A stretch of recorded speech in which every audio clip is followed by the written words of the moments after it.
जी महाराज ने कहा कि ये जितना भी तुम आंखों से देख रहे हो ये सब नश्वर है, परिवर्तनशील है, ये मिट्टी है। सभी मंडलों से जो कचरा फेंका हुआ है वो ये वृत्तिलोक है, और तुम इस कचरे को जो है अपने दिल को और छाती को लगाए बैठे हो कि मेरा सोना, मेरा रुपया, मेरा लड़का, मेरी बीवी, मेरी परिवार और मेरा घर, मेरा मकान। स्वामी जी महाराज ने कहा अरे ये किसी का नहीं है। अगर तुम्हारा होता तो तुम्हारे माँ बाप का होता जो चले गए, अगर उनका होता तो दादा परदादाओं का होता। अगर महापुरुषों की वाणी का अगर हम मंथन करें तो निचोड़ निकल करके आता है कि हम जिस समय पर, जिस वक्त में बैठे हुए हैं, ऐसा समय, ऐसा वक्त, ऐसा वातावरण चारों कालों में कभी नहीं था। सतयुग, त्रेता, द्वापर, आपका ये कलयुग का 5000 वर्ष। स्वामी जी महाराज के वचनों का अगर मंथन करें और अगर उनके वचनों का अगर अध्ययन करें तो स्वामी जी महाराज ने कहा कि ये 100 वर्षों का जो समय है, ऐसा समय बच्चों पहले कभी नहीं आया। इस 100 वर्षों में मालिक की इतनी दया कृपा हुई है जीवों पर कि इससे पहले कभी नहीं हुई। तो इसलिए हमको आपको ये सोचना और समझना और मंथन करना है कि हम जिस समय पे बैठे हैं ये समय है सुनहरा अवसर, सुनहरा मौका है, इसका हमको आपको लाभ उठा लेना है। तो लाभ उठाएंगे कैसे? जब स्वामी जी महाराज के सत्संग वचनों पर अमल करेंगे, उससे पहले सुनेंगे, उसका मंथन करेंगे। और कभी भी गुरु महाराज की वचन वाणी अगर एक बार आप सुनो तो समझ में नहीं आती, आप प्रयोग कर लेना, समझ में नहीं आएगी। उस वाणी को, उस सत्संग को आपको कई बार सुनना पड़ेगा, और जितनी बार सुनेंगे उतने अलग अलग मतलब निकल करके आएंगे।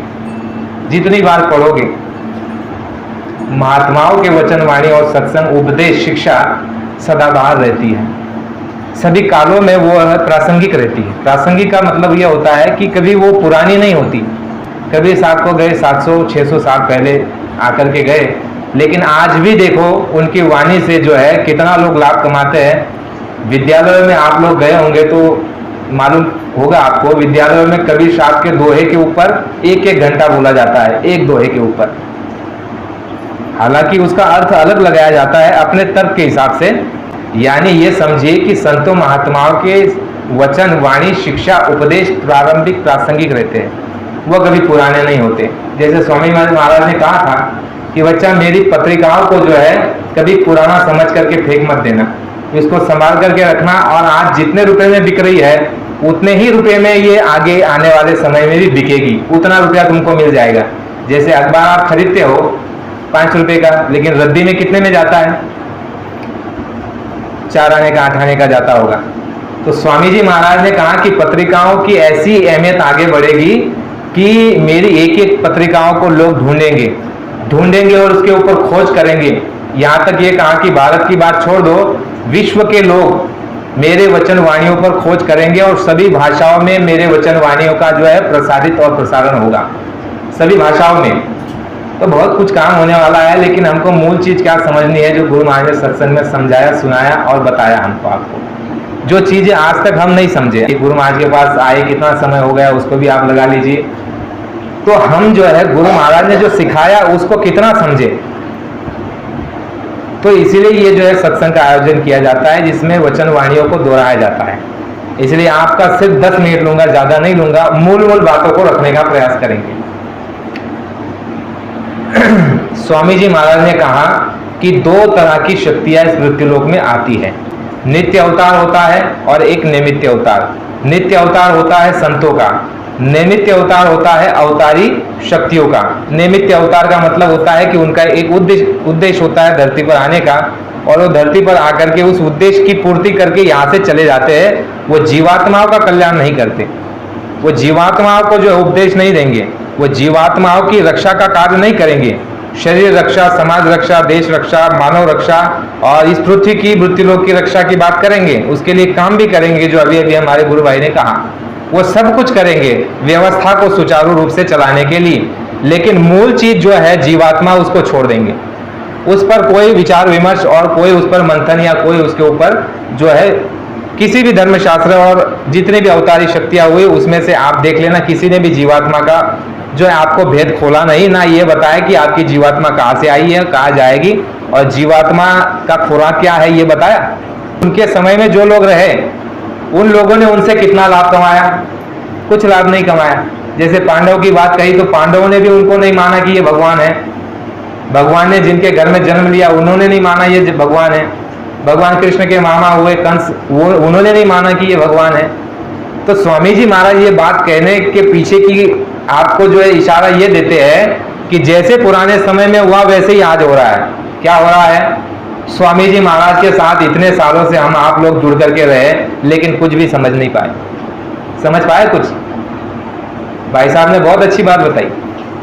गुरु महाराज ने कहा, बच्चा इससे पहले जो है सतलोक की बात बताई जाती थी महात्मा द्वारा, सतलोक तक का भेद बताया जाता था, लेकिन तुम सौभाग्यशाली हो, तुमको अनामी का भेद मिल रहा है। कितने सौभाग्यशाली हो। जैसे 8वीं मंजिल की बात कही है ना, 5 नाम जो स्वामी जी महाराज ने दिया, ईश्वर, ब्रह्म, पारब्रह्म, महाकाल और सतलोक। उससे ऊपर कहा, उससे ऊपर की पहले बात नहीं बताई गई है। उससे पहले स्वामी जी महाराज ने ये बात खोली। उससे ऊपर कहा सतलोक के ऊपर अलख, उसके ऊपर अगम, उसके ऊपर अनामी, कहीं पर नहीं मिलेगा। किसी धर्म शास्त्रों में और किसी भी पुराने समय में आप निकाल करके देख लो, कोई जानता नहीं। यानी स्वामी जी महाराज अनामी लोक से यहाँ पर उतरे हुए हैं। क्या तुलना करोगे? किससे तुलना करोगे? बुद्धि से परे है। स्वामी जी महाराज ने कहा, कोई कहे हम संत को चीना, गोस्वामी अपने हाथ कान पर दीना। कोई कहेगा कि हमने बाबा जी को जान लिया, तो अपने कानों को दोनों बंद कर लेना। कोई जान नहीं सकता। स्वामी जी महाराज ने कहा, अरे तुम मुझको क्या जानोगे, जब मेरा काम हो जाएगा तब मुझे पहचानोगे, और जो मैं कहूंगा वो करूंगा, और मुझे कोई रोक भी नहीं सकता। तो गुरु महाराज का काम भी बाकी, हम गुरु महाराज को जान भी नहीं सकते। उनको जानने की बात तो छोड़ दीजिए, लेकिन जो उन्होंने बताया उसको तक नहीं हम जान पा रहे हैं। क्यों नहीं जान पा रहे हैं? क्योंकि हम बेहोशी में पड़े हुए हैं। हमारे लिए महत्वपूर्ण क्या है? घर परिवार समाज, पैसा, और आपकी आमदनी कहाँ से हो जाए, आपको मान सम्मान समाज में कैसे मिल जाए, इसके लिए आप रात दिन लगे हुए हो। मिट्टी की चीज, बेमतलब की हवा है। स्वामी जी महाराज ने कहा कि ये जितना भी तुम आंखों से देख रहे हो ये सब नश्वर है, परिवर्तनशील है, ये मिट्टी है। स्वामी जी महाराज ने ये बताया आपको सत्संग में, हमने उसके ऊपर मंथन किया। स्वामी जी महाराज ने कहा कि जो रचना बनी हुई है, जो तुम्हारे अंदर से जाया जाता है, द्वार है, दरवाजा है, उससे तुम जाकर के उस रचना में जा सकते हो और उस अलौकिक लोक को देख सकते हो और आनंदित और गदगदित होते हो। उस लोक से जो कचरा फेंका हुआ है वो कचरा ये मृत्यु लोक है। कहां से? ऊपरी मंडलों से जो कचरा फेंका हुआ है वो ये मृत्यु लोक है। और तुम इस कचरे को जो है अपने दिल को और छाती को लगाए बैठे हो कि मेरा सोना, मेरा रुपया, मेरा लड़का, मेरी बीवी, मेरी परिवार और मेरा घर, मेरा मकान। स्वामी जी महाराज ने कहा, अरे ये किसी का नहीं है। अगर तुम्हारा होता तो तुम्हारे माँ बाप का होता जो चले गए, अगर उनका होता तो दादा परदादाओं का होता, ये किसी का नहीं है। स्वामी जी महाराज ने कहा, चल रे हंसा अमर लोके, छोड़ो ये संसारा, ये संसार काल भई राजा। ये किसका संसार है? काल भई राजा। ये संसार काल भई राजा, और ये चारों तरफ भरम पसारा। स्वामी जी महाराज ने कहा कि वो काल, उसका 1 लाख जीव रोज का चबाना, वो 1 लाख जीव को रोज चबाता है अपने दाढ़ में। जैसे आप दाढ़ में खाना खाते हो ना, इस तरह से वो जो काल बलि है, जो काल भगवान है, जिसको स्वामी जी महाराज ने आपको खोल करके बताया, हम नहीं बता सकते। स्वामी जी महाराज ने कहा ये उसका देश है, और उसने तुमको ये मनुष्य शरीर दिया है किराए के मकान के तौर पर, और ये कहा कि मेरे मनुष्य शरीर को गंदा मत करना, और इसमें तुम अपना काम कर लेना, मैं तुमको रोकने वाला नहीं हूं। तो स्वामी जी महाराज ने कहा कि काम अपना करो जाई, पराए काम नहीं फंसना, धाम अपने चलो भाई, पराए धाम नहीं रहना। लेकिन हम कहाँ मान रहे हैं? तो संत सदगुरु दयाल शक्ति होती है, और नित्य अवतार जो होता है वो संत सदगुरु दयाल शक्ति, नियमित अवतार जो होती है वो काल शक्ति होती है।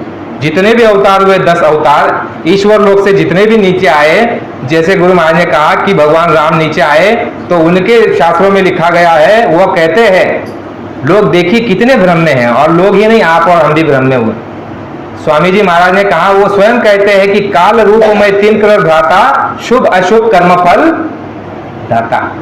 वो कह रहे हैं कि मैं काल का रूप हूं तीनों लोगों में, और हम जो है उन्हीं को दयाल और उन्हीं को अपने आत्मा का पिता समझ करके पूज रहे। तो क्या कहा जाए, क्या किया जाए, और क्या समझाया जाए, और क्या समझा जाए?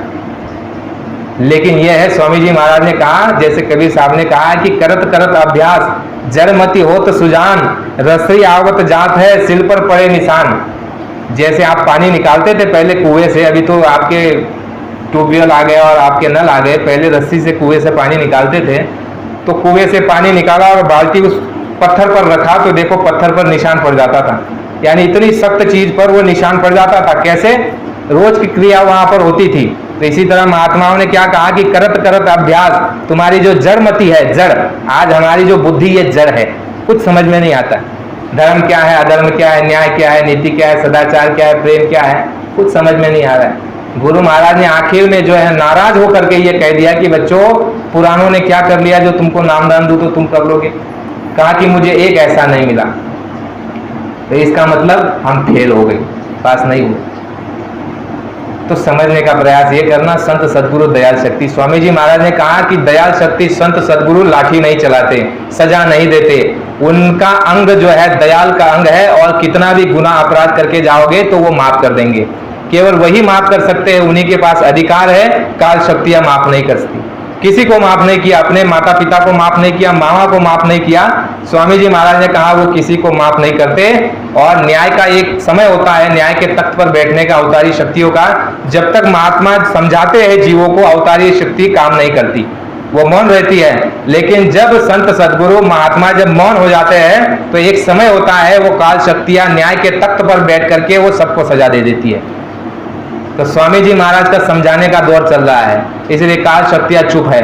लेकिन जिस समय स्वामी जी महाराज चुप हो जाएंगे पूरी तरह से, अभी तो फिर भी कुछ तरह से इशारे मिल रहे, जैसे गुरु महाराज ने एक दे दिया, शाकाहारी प्रचार करो। और काल भगवान ने ये कह दिया है कि बाबा जी को, बाबा जी ने कहा था कि काल भगवान ने मुझको कहा कि बाबा जी आप परिवर्तन कर दीजिए, हमारी हर शक्ति आपकी सहयोग और साथ देगी, और प्रकृति और कुदरत आपका सहयोग करेगी आपके काम में, आप परिवर्तन कर दीजिए। तो स्वामी जी महाराज ने शाकाहारी का प्रचार चलवाया 2010 से। तो ये सामूहिक रूप में जो है पूरे भारत में और विश्व में प्रचार हो रहा है। तो काल शक्तियां और प्रकृति जो है सामूहिक रूप में जो है विनाश नहीं कर रही है। बात को समझ रहे हो? सामूहिक रूप में विनाश नहीं हो रहा है, क्योंकि ऐसा प्रतीत हो रहा है कि जब तक ये प्रचार चलता रहेगा, गुरु महाराज तो मौन हो गए, गुप्त हो गए, लेकिन फिर भी ऐसा बीच में जो है हमको आदेश दे दिया कि भाई ये प्रचार करते रहेंगे, और जब तक प्रचार करेंगे सामूहिक में, प्रकृति जो है सजा नहीं दे सकती, विनाश नहीं कर सकती बड़े पैमाने पर। तो ये दयाल शक्तियों का ये जो है तरीका होता है, ये उनके पास जो है युक्ति होती है। तो गुरु महाराज दयाल शक्ति है, ये डंडा नहीं चलाते। लेकिन एक समय होगा, स्वामी जी महाराज ने कहा कि न्याय के तख्त पर बैठकर ये इंसान क्या करेगा कोई कह नहीं सकता, और तुम उधर ही जा रहे हो। वो समय आ रहा है, और उस समय पर वो जो है माफी नहीं मिलने वाली। यानी इसका मतलब आप समझ लीजिए, सत्संगियों के लिए कोई विशेष पैकेज नहीं है। गुरु महाराज ने स्पष्ट रूप में कह दिया कि तुमको जब तक समझाया जा रहा है, एक निश्चित समय है समझाने का और माफी कराने का। समय बीत जाने के बाद माफी नहीं होगी, और जैसा तुम करोगे उसका परिणाम तुम्हारे सामने होगा। क्या करोगे? स्वामी जी महाराज ने कहा जैसे बाढ़ आ रही है, कोई आकर के तुमको बता रहा है कि भाई बाढ़ आ रही है, बच्चे को उठा लो, सोना रुपया चांदी जो मुद्दे की चीज है, असल चीज, उसको उठा करके निकल लो यहाँ से। कोई तुमको बता रहा है चीख चीख कर करके, और तुम ये कह रहे हो कि देखा जाएगा देखा जाएगा, और बाढ़ आ गई और फिर क्या संभालोगे, क्या उठाओगे? तो समय बलवान होता है, समय से काम कर लो। स्वामी जी महाराज ने कहा समय से बचाव का रास्ता अपना लो, समय से भजन कर लो, भजन ही तुम्हारा जो है रक्षा कवच बन जाएगा। और स्वामी जी महाराज ने कहा कि भक्ति की ढाल बना लो और भजन की तलवार बना लो, तो तुम्हारी रक्षा हो जाएगी। मूल मंत्र तुमको हमको दे दिया। बाबा जी ने कहा कि जो राम और कृष्ण को नहीं मिला हो तुमको मिल गया है। इससे आगे कुछ भी बोलने योग्य अभी नहीं है।